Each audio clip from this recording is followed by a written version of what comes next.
প্রত্যেক দিন কিছু আমলকে নিজের জন্য খাস করে নিন। প্রত্যেকটা দিন আল্লাহর জন্যে কিছু অংশকে খাস করে নিন আল্লাহ জিকিরের জন্যে। চেষ্টা করুন প্রত্যেক দিন বেশি থেকে বেশি আলহামদুলিল্লাহ পড়তে। পারা যাবে ইনশাআল্লাহ? কমপক্ষে 100 বার পড়ার চেষ্টা করেন সুবহানাল্লাহ। পারা যাবে ইনশাআল্লাহ? 100 বার চেষ্টা করেন সুবহানাল্লাহি ওয়া বিহামদিহি, সুবহানাল্লাহি ওয়া বিহামদিহি। মিজানের পাল্লায় দুটো কালিমা প্রচণ্ড ভারী হবে, সুবহানাল্লাহি ওয়া বিহামদিহি, সুবহানাল্লাহিল আযীম। চেষ্টা করেন প্রত্যেক দিন কমপক্ষে 100 বার এতটুকু বলা, আস্তাগফিরুল্লাহ ওয়া আতুবু ইলাইহি, আস্তাগফিরুল্লাহ ওয়া আতুবু ইলাইহি।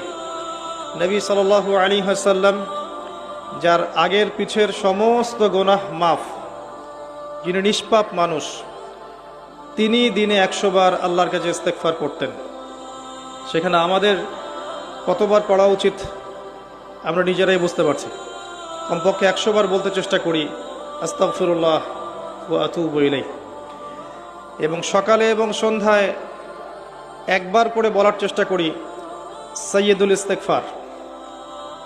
সাইয়্যিদুল ইস্তেগফার কোন বইয়ে পাবেন? আমি রেফার করি একটা বই, হিসনুল মুসলিম।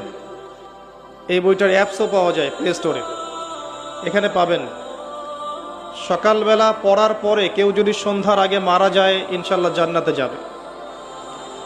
সন্ধ্যাবেলায় পড়ার পরে ফজর হওয়ার আগেই যদি মারা যায় ইনশাল্লাহ জান্নাতে যাবে। কোনটা সাইয়্যিদুল ইস্তেগফার? আল্লাহুম্মা আনতা রাব্বি লা ইলাহা ইল্লা আনতা খালাকতানি আনা আবদুক ওয়া আনা আলা আহদিক ওয়া ওয়া'দিকা মাস্তাতা'ত আউযু বিকা মিন শাররি মা সানা'ত আবু'ু লাকা বিনি'মাতিকা আলাইয়া ওয়া আবু'ু বিযানবি ফাগফিরলি ফাইন্নাহু লা